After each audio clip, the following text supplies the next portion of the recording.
Tonight, the Oxford Community Center remains closed several days after a teenager was shot in the head by an employee.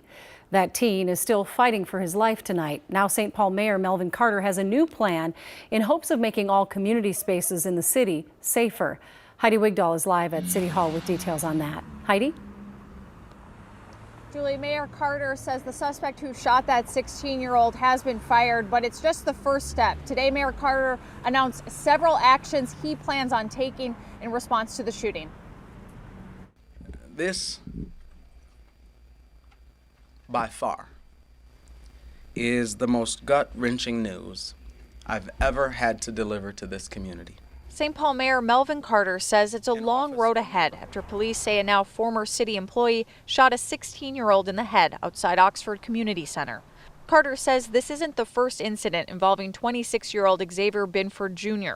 I did learn for the first time on Friday of an incident which occurred in 2019, in which he received a 5-day suspension for an unacceptable physical altercation he had with an 18-year-old rec center patron.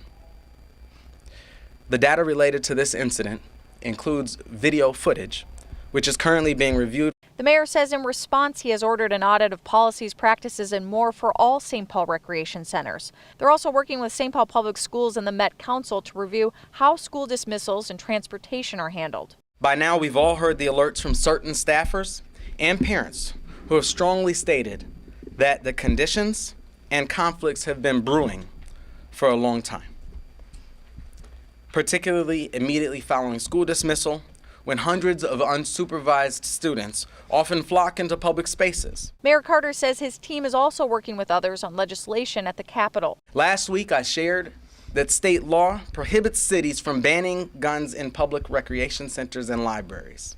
That's insane. Carter and others are working on a bill that would change that, a plan they had in the works even prior to the shooting. Carter says if it's not changed at the Capitol, they'll challenge it in the courts. Anyone who feels traumatized by the shooting is invited this Wednesday to the Black Youth Healing Arts Center in St. Paul. Mental health professionals will be there providing support free of charge from 6 to 8 p.m. As far as the Oxford Community Center, the timeline for when that could reopen is unclear. Back to you. All right. Thank you, Heidi.